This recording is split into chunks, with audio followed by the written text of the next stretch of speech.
Bismillahirrahmanirrahim. My name is Dr. Imran Faiz. I am working as a child specialist. Today our topic is monkeypox. सबसे पहले क्या वजूहात हैं जिसकी वजह से मंकी पॉक्स फैलता है। एनिमल्स टू ह्यूमन कंटेक्ट है, जानवरों से इंसानों में शिफ्ट होता है। Skin to skin contact, droplet infection या फिर मिकोजल मेम्ब्रेन कंटेक्ट इसकी शिफ्टिंग का बाइस बनता है। सबसे पहला केस 1970 में मंकीज़ के अंदर ये वायरस डिटेक्ट किया गया था। आर्थ्रोपॉक्स वायरस ग्रुप है जो कि मंकीज़ के अंदर पाया जाता है और ये ह्यूमंस में शिफ्ट होता है। एनिमल टू ह्यूमन शिफ्टिंग है इसकी। सबसे ज़्यादा मंकी पॉक्स डिजीज़ अफ्रीकन ममालिक और यूरोपियन कंट्रीज़ में पाई जाती है। अब मंकी पॉक्स की अलामात जो मरीज़ों में ज़ाहिर होती हैं उसके मुतालिक डिस्कस करते हैं।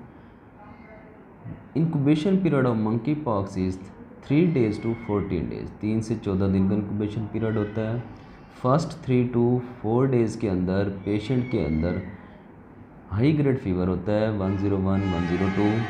उसके साथ वोमिटिंग, उल्टियाँ पेयर होती हैं पेशेंट के अंदर, मतली का आना होता है, एब्डोमिनल पेन, हेडेक सर दर्द, बैक एक कमर का दर्द अपेयर होता है और इसमें ड्राई कफ भी अपेयर हो सकती है।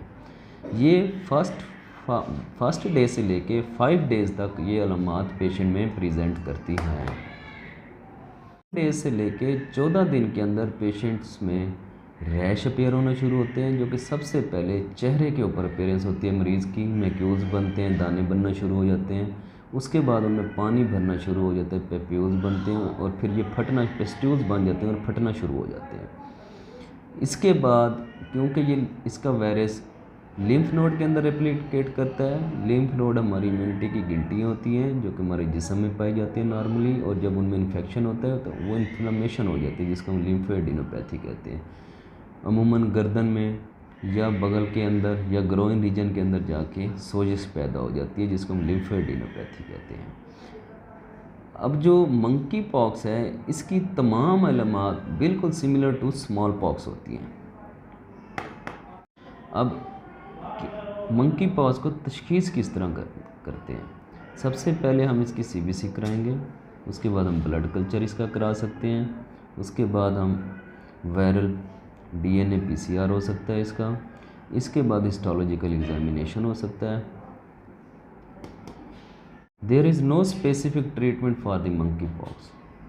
अगर फीवर पेशेंट में डिवेल्प होता है तो हम सिंपल पैरासीटामोल उसको दे सकते हैं। नंबर 2, इसके अलावा अगर उसमें इचिंग है तो एंटी एलर्जिक उसमें दी जा सकती है।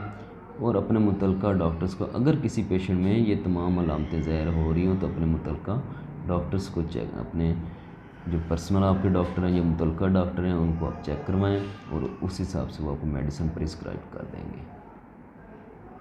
अब इसकी प्रिकॉशंस, स्मॉल पॉक्स या मंकी पॉक्स, इनकी प्रिकॉशंस क्या हैं।